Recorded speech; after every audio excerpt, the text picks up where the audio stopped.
Hello, college football fans from the state of Michigan and across this great nation. You are listening to Union of the State podcast, the only source where you can get fan-driven insights into the hottest rivalry in college football, Michigan versus Michigan State. This is Chicago Joe, repping the boys in blue, the Michigan Wolverines, and I'm joined by my cousin good guy Rick, repping the Michigan State Spartans. This is lucky episode number 7, and both of our teams are now into the top 10 officially. Michigan State ranked number 10 and Michigan ranked number 8, both improving to 6-0 now. Is that correct? 6-0. So still so much optimism in the air for both sides, and just couldn't draw it up any better, right, Rick? I mean, this is a Hollywood script. We're headed undefeated, only 2 weeks away from the big game. We're in the winner's circle here as both of the premier teams in the state of Michigan move to 6-0 against two, Big Ten teams, both away this week. And I think we both saw a lot out of our teams that we liked. Maybe a little that was just rearing its ugly head back around, some things we've talked about previously. But overall, it was a great Saturday for the state of Michigan here, as both Michigan State and Michigan take care of business and sit above the leaderboard there in the Big Ten East, as well as the top of that, as you mentioned, the top 10 of the nation. I didn't see this. Play. I mean, I didn't think any of us thought this was going to happen, especially after, last season and how bad both of our teams were. But you could ask any team in the nation. If you're undefeated at mid-October, you're feeling pretty good about yourselves. But as we've discussed in length on this show, the best games are yet to come. Michigan State a couple weeks away. Both of our teams still need to play Penn State and Ohio State. So it's only going to heat up even more on this podcast. But why don't we go ahead and jump into the topic at hand? We're discussing Game 6 for both of our teams. Michigan handled Rutgers a lot easier than Michigan had taken them. And Michigan State actually played Rutgers on the road. So that was a pretty impressive win. And Michigan, obviously, going into Lincoln, that was a trap game, which is what I was saying it was in the last podcast. But I don't think even I was anticipating how close that game was and just how scary it was going to get, as it literally came down to the wire in Lincoln, Nebraska. But why don't we go ahead and start it off first, though? We'll start off with Michigan State, get the easier one out of the way here. Took care of Rutgers pretty easily, were able to compose themselves on the road. The game was never really in question for the most part. Looked like Michigan State was going to clearly just take the game from start to finish. But, Rick, what were your impressions coming out of that game? It was, it didn't like the way it started. Obviously, there were some things early that, had a lot of Spartans scratching their heads, saying, we have probably the best running back in the nation. If you're going to go for it on 4th and 3, just give him the ball, overall. On what was, ultimately an easily defended fake field goal where the punter had two options, both covered, and then he was just left to roll against the front four from the Scarlet Knights. So not a great start answering, Rutgers' opening drive there. And then you follow that up with a punt then on 4th and 3 from about the 34. I wanted to say they might have got pushed back 5 yards. I think they did from a penalty.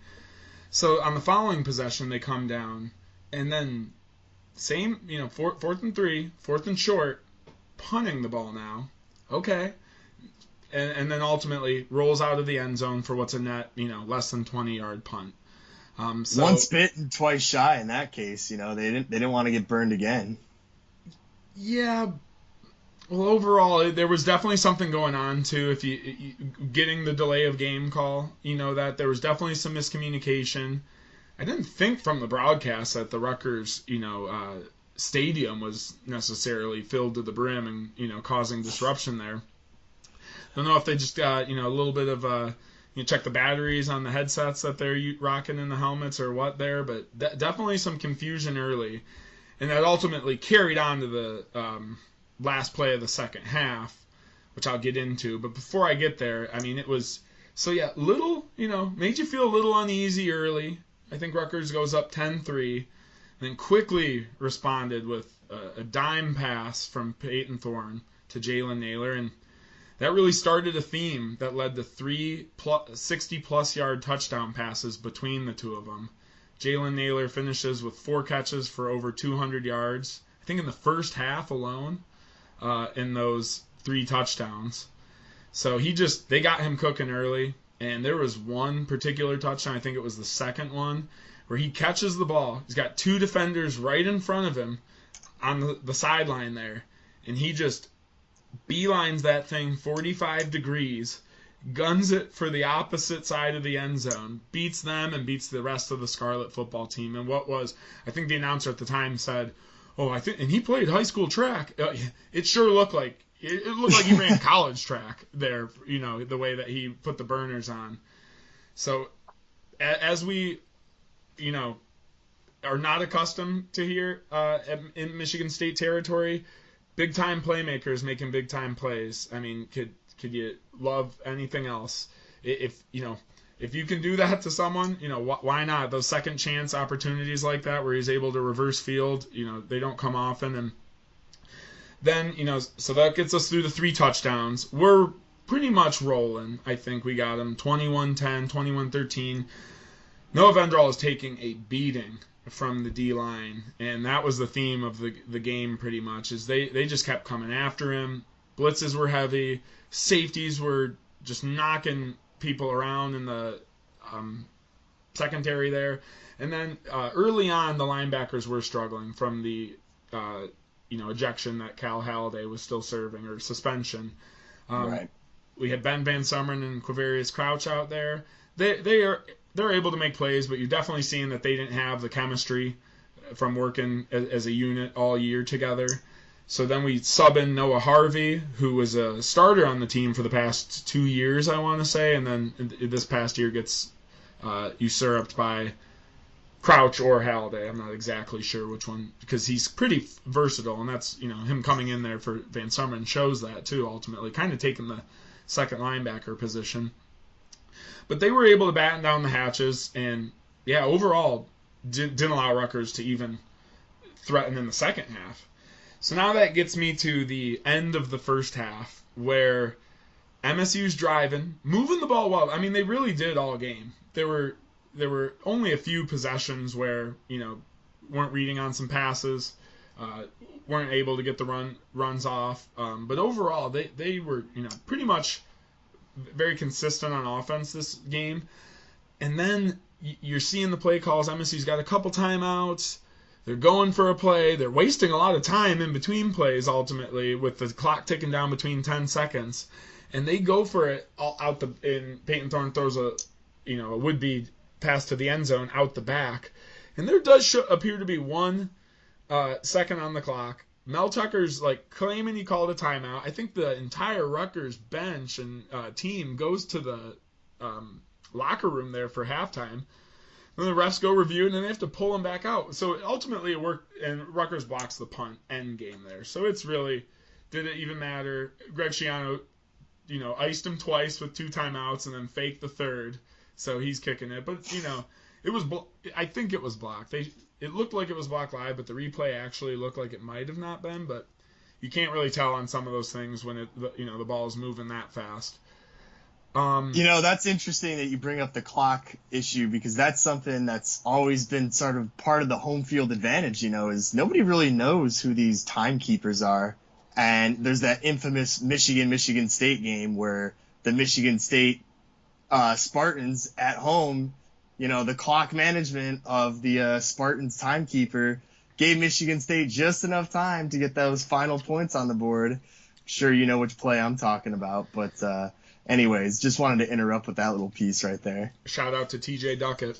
Anywho, so you're thinking, ultimately, if you're going to go for it like that, keep moving. But it just seemed like one of those plays where, trying to run a play with some checkdowns early, get a short pass off, just get a little closer for the field goal. And the checkdowns weren't there. Ultimately, Peyton Thorne scrambles, throws the ball out. it's just looking like, kind of disaster, where you're hoping for 3 to at least push this to a 2-score game. Again, is it the end of the world? No, but there's just some things, and being a Lions fan too, I'm watching our new coach over there. Like you over criticize maybe some of these coaching decisions from a play calling standpoint, offensive and defensively. No qualms, Sure. They're cooking almost, but it was a little weird to see some of those 4th down calls, decisions leading to your special teams. It just seemed a little choppy, no pun intended. But I think it's funny because, as fans, this is a fan-driven podcast, obviously. It's so much easier to find fault when you're playing a team that you're supposed to beat, right? You're not really focused on the fact that you won 31-13, which is a clear and decisive victory. But because everybody just expected Michigan State to roll Rutgers, you have to focus more on what we can improve on, what we can get better on, because the win's almost a given at that point. Whereas if you contrast that with a game where, maybe Michigan State wasn't expected to win, or any team for that matter is an underdog, or if it's just a big game, kind of all the negative stuff goes out the door, and you're just happy that you got the W in the first place. So I see where you're coming from, but ultimately Michigan State took care of their business. I know you opened up immediately with some of the negatives and some of the things that you noticed that weren't necessarily up to par with our standards as a fan, but you still got to be happy that you came out of there with a W, which I think was where you were headed before I cut you off. And it's not that I'm, yes, there's definitely some of that. But you just think, like, what happens when we play someone better? And that kind of comes down. Like, that's your practice. So it's not that it happened, per se. It's just like, I hope that's the lesson, Correct. Kind of end of story. And it was 21-13 going into halftime there. I just double-checked. So they did get the 2 field goals in the second quarter. So, ultimately you're thinking this is a team that can at least put 13 up again on you, in the second half there. And ultimately that didn't happen, as I was hoping. It was Cal Halliday comes in the second half. They're totally, tightening in on the tight end. That was kind of, he was making some big plays early. Crookshank, who's the Wisconsin transfer, I couldn't remember his name in the last podcast. They really put the brakes on him too in the second half, where he's number 2 for Nebraska, and he was able to make some plays early. But and then it's the play that everyone has seen, probably watched 100 times, like myself, the Kenneth Walker 94-yard run there in the third quarter, where he gives a very formal handshake to his teammate Jalen Naylor as they're both at about the 20, just being like, "Hey, dude, yeah, we're the only guys that can run this fast, so it's good to see you down here with me." That's a huge flex, too. Just like, they couldn't get us, so now we're just going to celebrate casually for the next 20 yards. Maybe make a sandwich, pour ourselves a drink, because ain't nobody in the same vicinity as us right now. That was otherworldly. And they ran the stat at the bottom. That was MSU's longest ever play from scrimmage for the entire football program. Is that right? 94 yards. I mean, it gets there. I'm sure kick returns don't count, Right. So just, so that's pretty that's a pretty big time play. And then when asked about it at the end of the game, Kenneth Walker's response was, "I think I had a 96-yard touchdown run at Wake Forest." So just immediately staying humble on it. Man. That's what we do here. That's what number 9 does here. He pulled out the stat sheet. He's like, yeah, it was an all right run. I've seen better. So, I mean, ultimately, the run game is roaring. Kenneth Walker is coming up about 900 yards, I think, right now on the season already.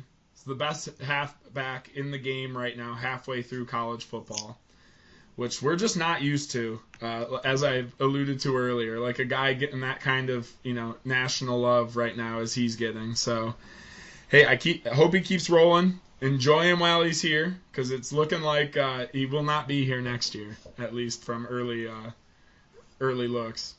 Not if he keeps running like that. I guarantee the Jaguars or even the Lions, whoever's going to finish in the cellar this year, is going to get the first crack at him. Actually, imagine that, because That's obviously the same state that Michigan State is in. That'd There's be your aw- geography lesson for the day. But yeah, That would imagine be that. awesome. As a Lions fan, I do not root for Spartans to get drafted by the Lions early in the draft. I don't want the Lions to do anything that might harm their career long term for them. But that being said, and the Lions do actually have decent running back room, but I mean, I would not, I'd love to get a Kenneth Walker Lions jersey. That would ultimately be a cool thing one day. Heck, I'd get a Kenneth Walker jersey for whatever team he went to ultimately, because that guy, I might have to get the Spartan one, just lock it in. He only played here. Who is Wake Forest? Yeah, that doesn't even. It's not even on my radar. But Actually, I do think Wake Forest he is isn't a that bad this junior year. by. I think he was 2 years at Wake Forest, so this is his third year in college. So, and he might have. I'm not sure if he was a redshirt sophomore from Wake, but I know he has 1 year of eligibility left. Like I said, enjoy him while you got him because, yeah, that was the nail in the coffin. And they had a couple more opportunities to score, but ultimately, it wasn't really needed. it wasn't needed. Rutgers' defense was playing hard, but ultimately, State's defense was just, again, knocking Vendrell over and over to the ground. And there's a play where Jacob Panashuk gets a late hit out of bounds, which the announcers called ticky-tacky. Did you see that one? I actually did not, but It looked like he was, because he's, like, Panashuk's the one falling out of bounds, so it kind of looks like he's reaching out to, like, try and ground himself, like, grab someone to hold on to. And he falls, and the quarterback doesn't, so they tag him for 15. The very next play, Panashuk drills him right in the stomach area, just puts it on him as he's releasing the ball. Actually, even a second late, if I'm honest. But on the same play, Jacob Slade hit Vidral with his forearm in the face mask. The don't touch the helmet rule. So that was actually the roughing the passer call they got, not the one that looked like he took his ribs out from him, but. It was State's defensive line is the player of the offensively. Jalen Naylor, Peyton Thorne, Kenneth Walker. I tend to lean. You got to give it to Jalen Naylor. 3 touchdowns in a game, all of 60 yards or plus. Player of the game goes to Jalen Naylor. Unit of the game, D-line for MSU. I mean, with our long lost cousin Deshaun Mallory just leading the way in there. Nice. Making big plays in the backfield. Simeon Barrow just bull rushed their center on one play and had a sack. It was just, there were some plays where they were outclassing the O-line a little bit there. If you're getting a State jersey, you should get Mallory's jersey. I think that only makes sense, doesn't it? I've looked into it, and hit him up. The way the rules work, I actually tried to get a T-shirt made with his number on it and the name, but the website auto blocked it because of the NIL, not because of the NIL, but because they can't sell like college jerseys or I don't with the name on it. I'm not really sure, but I might have to go to some overseas venues to maybe grab my custom made jersey. Not knockoff, custom. It's a difference. That's right. But overall, I expected to win. As I, told you, they were only a minus, 4-point favorite. I thought Rutgers would score more in the second half. I thought State might too. But, overall, this is within 20 is where I saw it being. A 2-score game, 2.5. So, and it was kind of, settled late there too with when it looked like MSU, when MSU needed something big, Kenneth Walker delivered. So ultimately, big-time players making big-time plays. MSU's 6-0 in the top 10 and looking on to Indiana this week. So time for a little rivalry game coming for the brass spittoon. Oh, man. That's going to be interesting. I will say at least Rutgers against Michigan State, Rutgers didn't do anything really in the second half, whereas the opposite was true when they played Michigan, where Michigan's offense got completely stopped by Rutgers' defense. And then, they do make plays, and they seem like they're playing hard. All credit to Greg Schiano, what he's doing over there with the recruiting. Still don't think they're probably 2 years away from being 2 years away in terms of being relevant, especially in the loaded Big Ten East. But hey, you never know what's going to happen these days. Exactly. Greg Schiano gets the shout out for the successful icing there in the second half. Nailed it. Love good trickery in my college football. So, a nice little pump fake on the ice. Bringing some NFL tactics in. Much respect. But that leads us to a game that I told you was going to be harder than you maybe thought going in, and that is Michigan traveling out to Lincoln, Nebraska, where a sold-out crowd was helping cheer the Cornhuskers to a possible upset. But Martinez decided to Martinez late. There's the spoiler. But ultimately, let's get into the game as a whole, because I did not watch the whole thing. I was watching boxing while it was on, but I had two TVs going, so we were catching bits and pieces. But Chicago Joe, how did the boys in maize and blue have you feeling throughout that classic there at primetime? I mean, it was certainly a roller coaster of emotions because the crowd brought it the entire game. They were never not a factor, including so much so that Harbaugh was mad at the crowd for imitating the snap count. And I'll get into a little bit of that later because we all kind of know Harbaugh is kind of the guy that does cry over spilled milk, and he can be a little bit of a whiner. So we'll get into the game first, and then he's just putting a chip on the shoulder. We talked about this. And we have talked about it. Michigan has played with a lot of energy and passion, and at times people have described it as angsty. That was Kirk Herbstreit, and I've certainly noticed it too. And that can work for or against you. And in this game, I think it really helped because you could see Michigan came in, and throughout the game, the biggest thing that I noticed was just poise. I didn't see any look of desperation or concern or any sort of sense that, hey, they're not going to be able to pull this out. And that's something that I feel like in the past, especially in the recent past with some of Harbaugh's teams, I don't think the team had the same mental fortitude that they do now. Michigan, going into this game, had not been trailing the entire year. So this is the first time they actually got a gut check and realized that, hey, you got to learn how to come back sometimes. And they certainly did that. But starting off at the beginning, I thought Michigan wasn't as crisp as they could be. Nebraska certainly was feeding off the crowd energy. I think on that first, what was supposed to be a Michigan touchdown drive, the play was reviewed. There were like 4 reviews in the span of like 10 minutes. It was extremely aggravating to watch. There was no rhythm to the game. And that, too, can be a detriment to your mental stability as a player because it's very easy to get into rhythms. That's why a lot of these teams, when they're trying to get something going, what do? They go hurry up offense. Because when you go hurry up offense, what you're essentially doing is you're telling your brain to shut off and just rely on your instincts as a player. Don't get too much in your head. Don't focus too much on the schemes. Just get out there and run your plays and do what you had to do.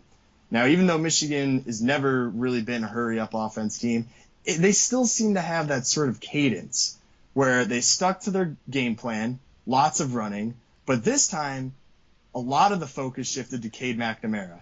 If you'll remember in last week's podcast, Rick, I had mentioned that there's sort of been some murmurs and some rumors that, hey, we know J.J. McCarthy, the backup, who is a freshman right now for Michigan, he actually looks like he's a better passer than Cade McNamara.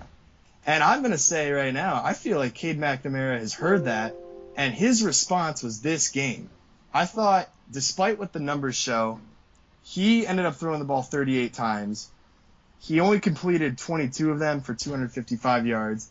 But I thought he looked very, very poised in the pocket and ended up making some big-time plays. Now, another first-time thing, I had mentioned that Michigan had never been losing in any game up to this point. McNamara hadn't thrown any interceptions up to this point. He ended up having his first interception of the season, which was a huge point in the game because that happened immediately after Nebraska had scored a touchdown. They get an interception almost right away into Michigan's next possession, and then they turn that into a touchdown. So immediately, just like the boxing match you're watching, there's the 1-2 wombo combo, And all of a sudden, Nebraska just popped up for 14 points in the blink of an eye. And so I really, really respected the way that Michigan was able to show poise and resilience. Never seemed to be like they were hurried or, concerned that they weren't able to pull this out. They didn't look flustered, despite the crowd doing their best. So ultimately, it was a huge team game. The defense came up, as you said, with a very huge turnover against Adrian Martinez, similar to how Michigan had sealed the game against Rutgers. They needed to stop Nebraska on that last drive. Michigan had just scored a field goal when they were looking for a touchdown. That field goal helped them tie it up and gave the ball back to Nebraska with only 2 minutes to go. And at that point, you never know what's going to happen. All Nebraska needs to do is get a field goal, and they got the upset, and they're tearing down the goalposts. But as Harbaugh said, not on our guys' watch, baby.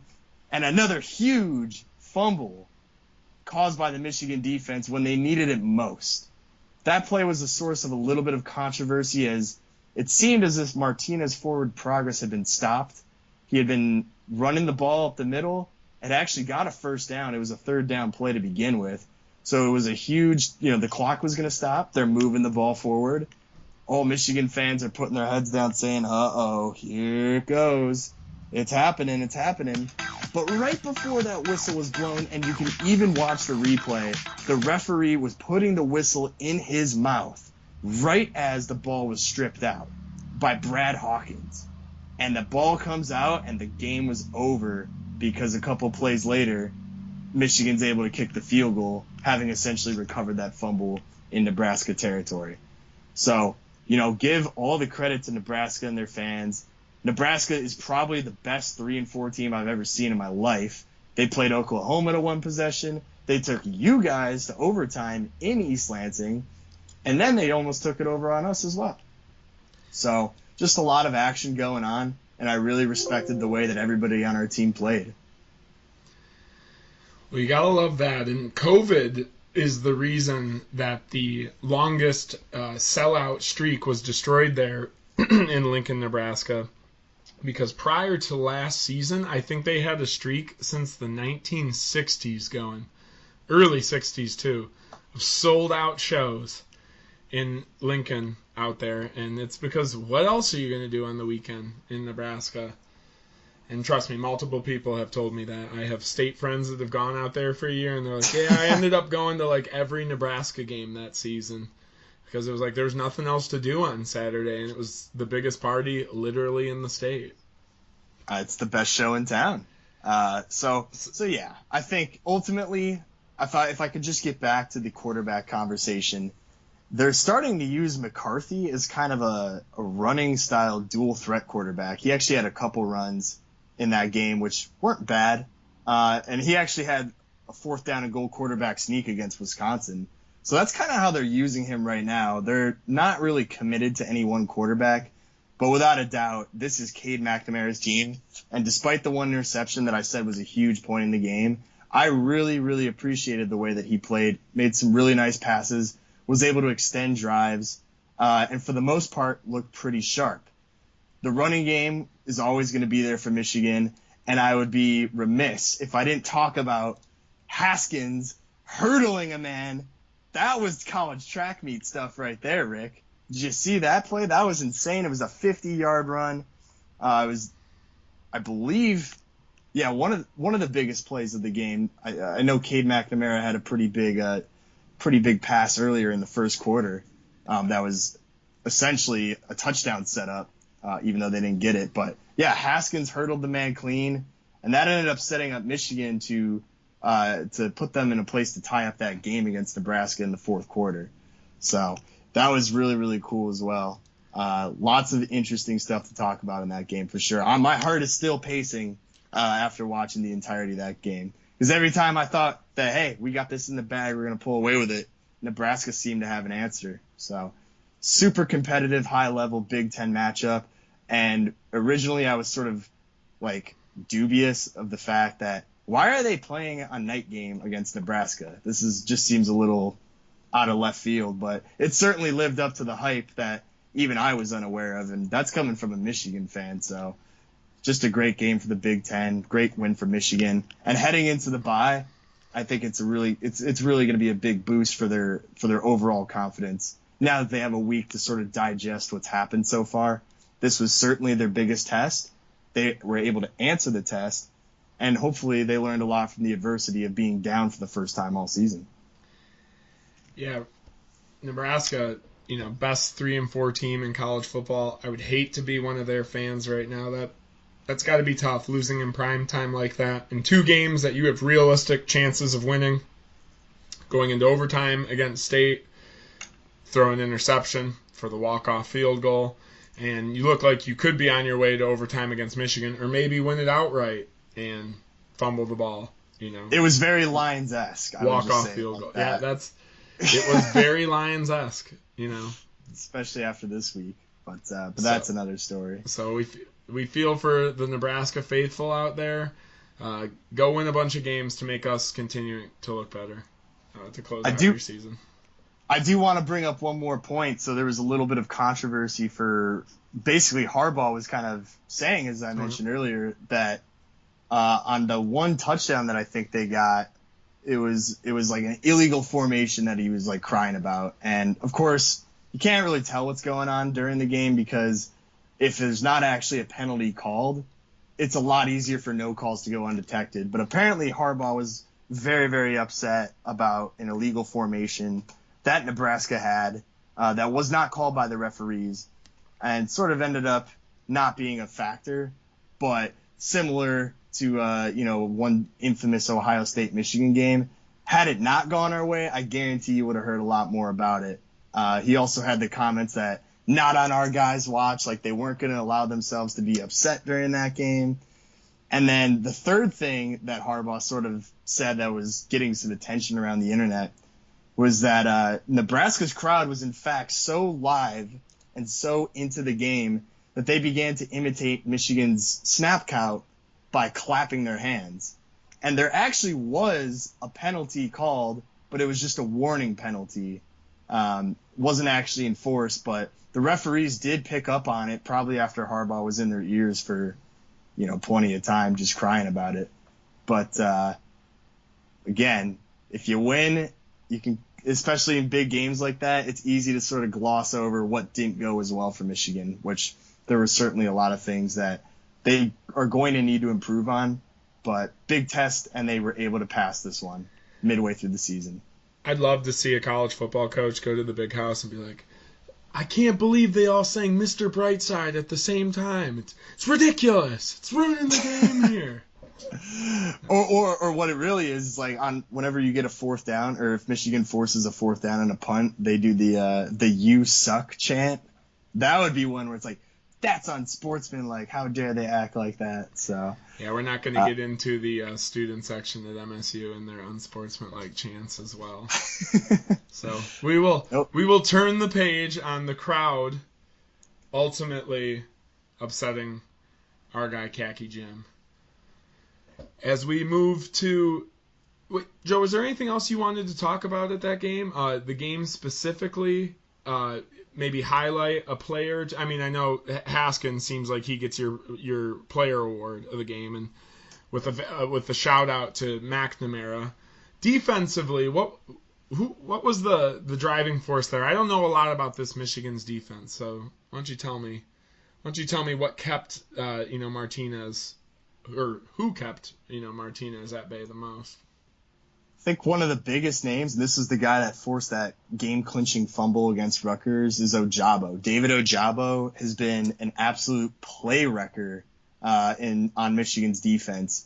I believe he even recorded a sack in this past game, but you could just see his name and his number are being called all over the field because he continued to step up and really interrupt a lot of good plays that Nebraska was trying to run. So it was certainly interesting to watch him perform well again.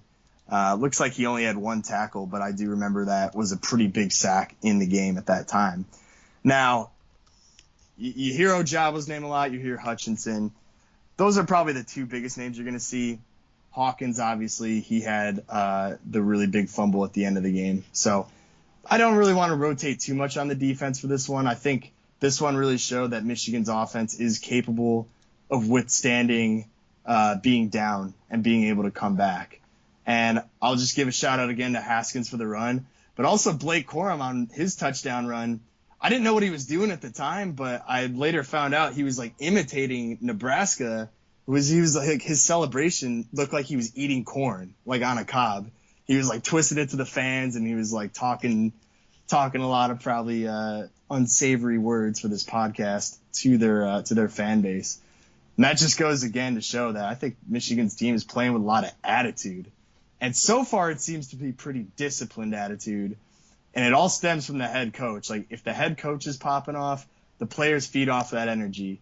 And I'm pretty sure in the first episode of this podcast I said, where is Harbaugh's attitude? Where is his energy? Not since 2016 when he got called for those penalties against Ohio State has he showed this much fire that at least I can recall in the span of the last 5 years. So I'm just glad that the energy's there. I hope they can keep it going and use it when it counts, which is in the bigger games coming up.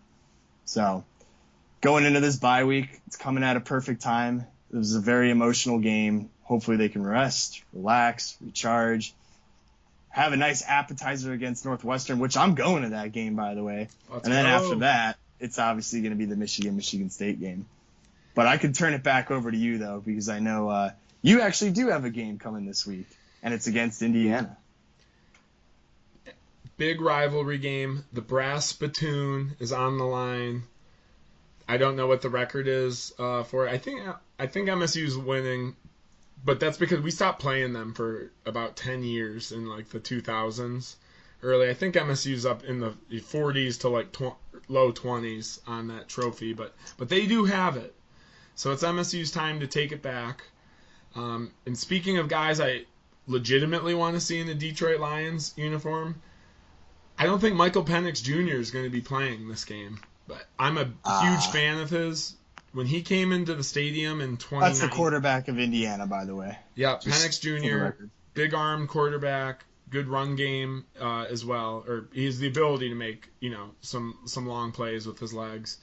And a couple years ago when he came into Spartan Stadium, I just really, that's when I was like, you know what, this guy is special. Then last year they had a really good team, kind of did better than anyone else, thought they would last season.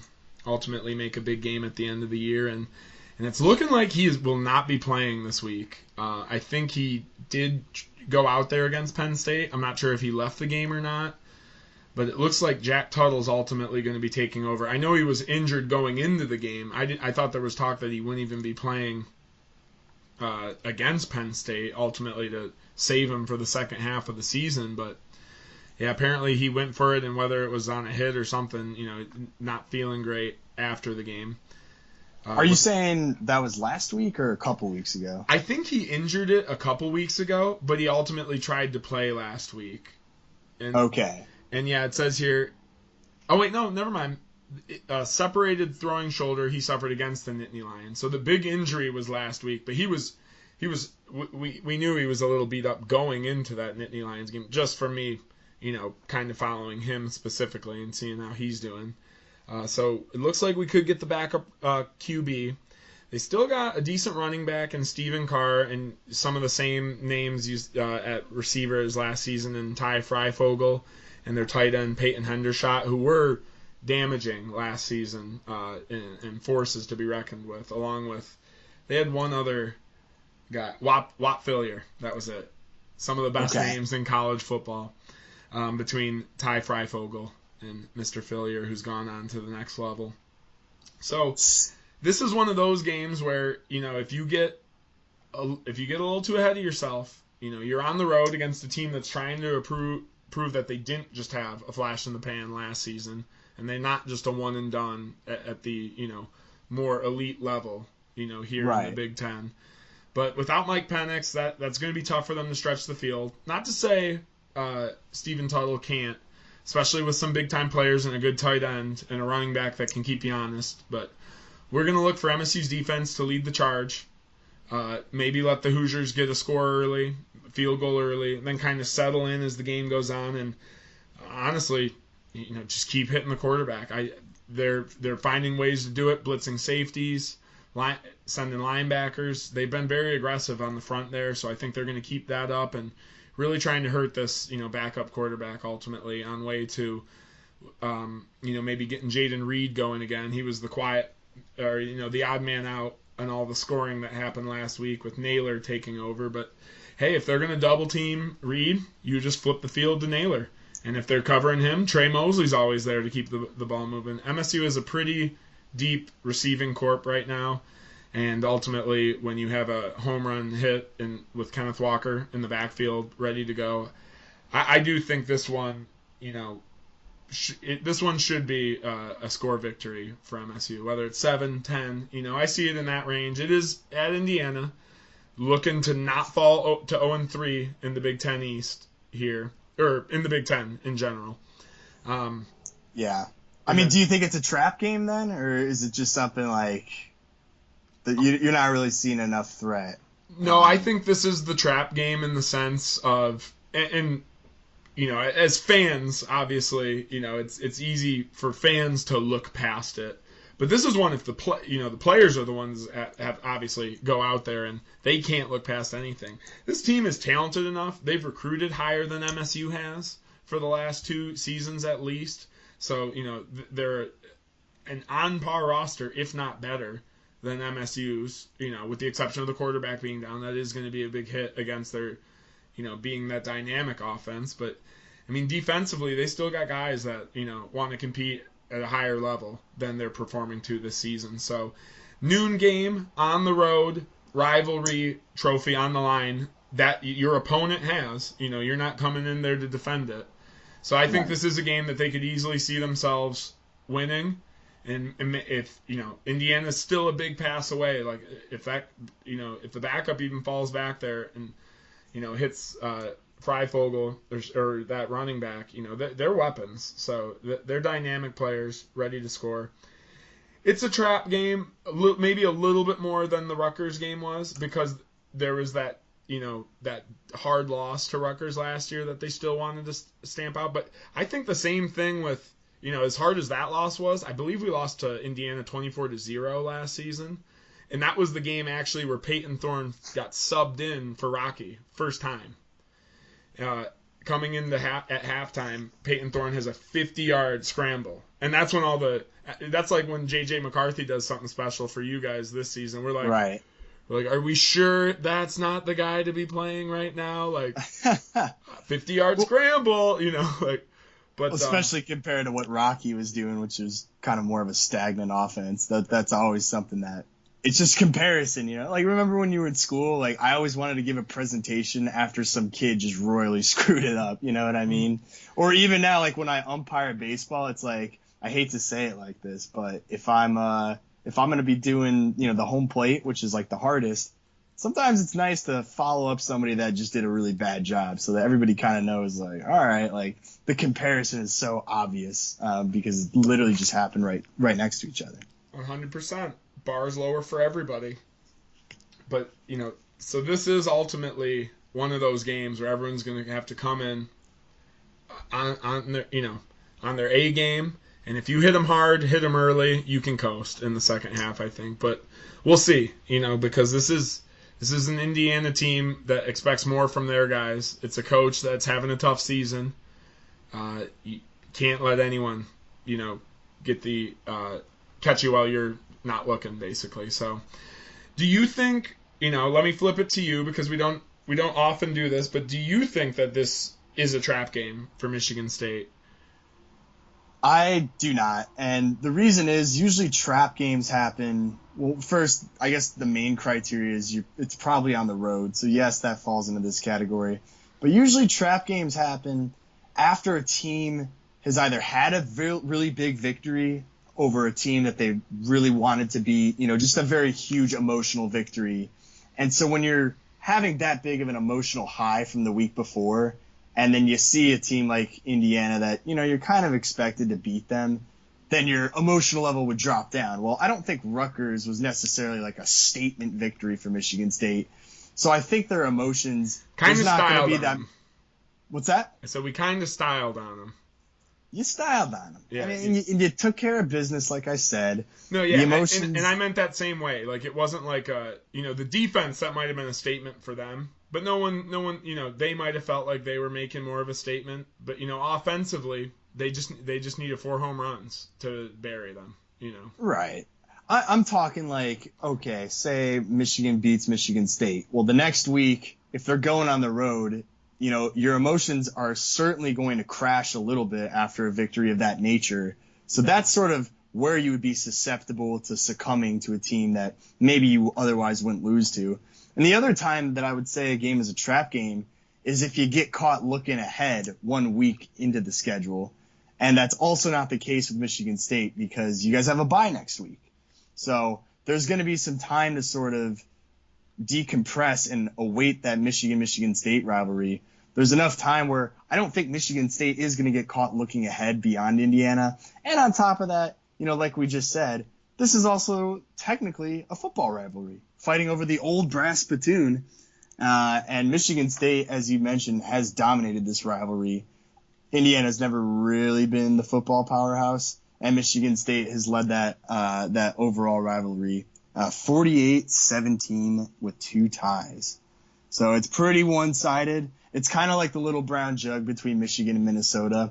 We want it back, though, nonetheless. But you still want the hardware, you still want to show it off. And, in the day of social media, it's a huge flex for all the kids to be able to put that shit on their stories as well and be like, you got a new piece of trophy in the cabinet.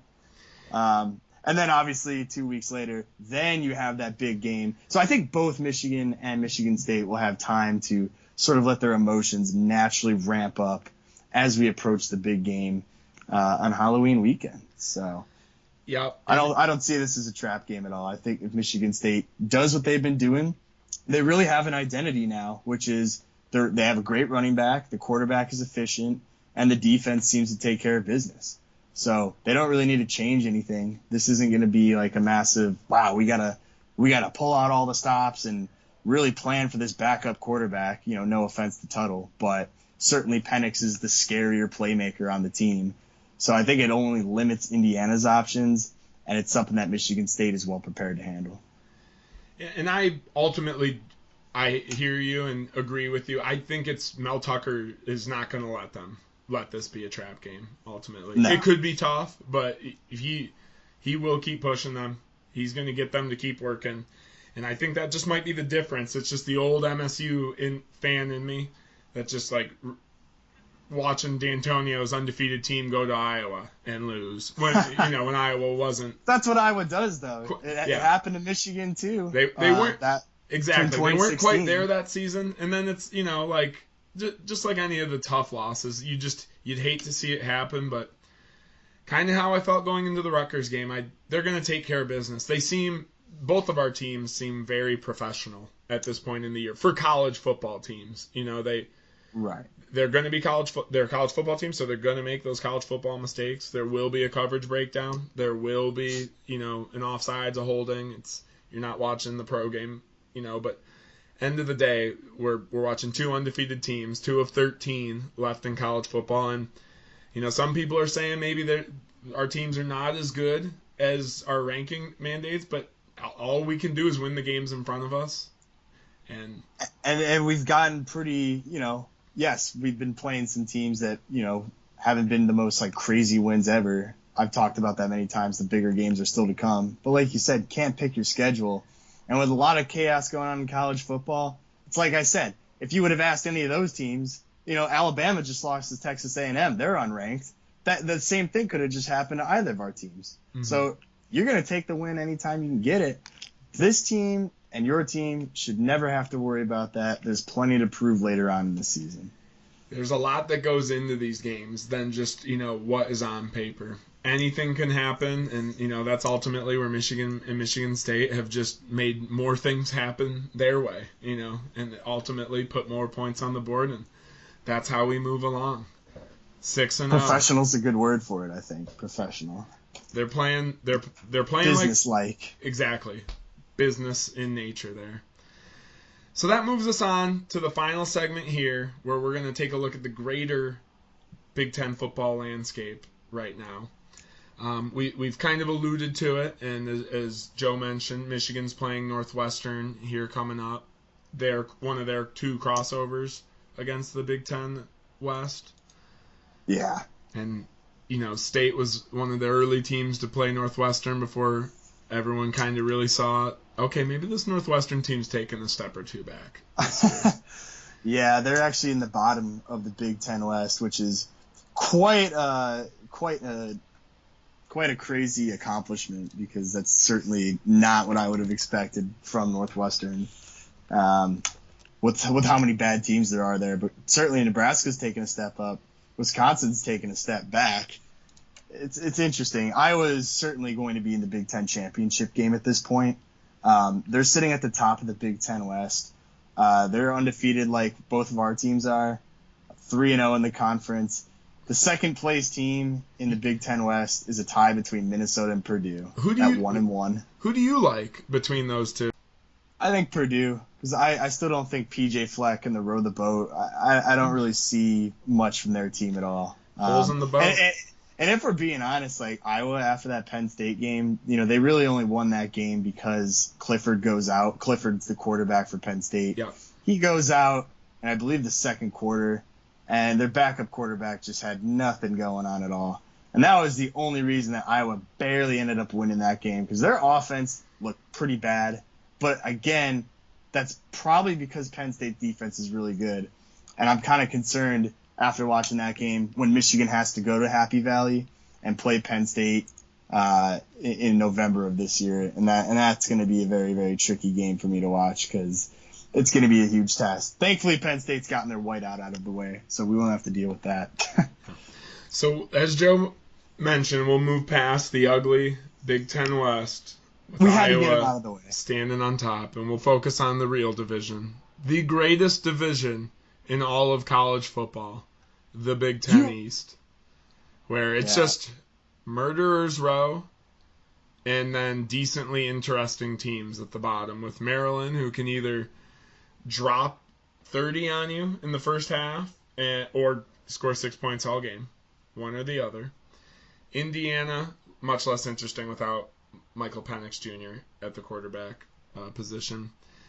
And then Rutgers, who is feeling a little like Rutgers again, sitting 0-3 there at the bottom, but I don't think that's really a knock on Rutgers as much as just who they've played so far.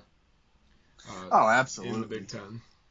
I mean, they've had to go against both the Michigan State, and I forget who the other... Ohio State.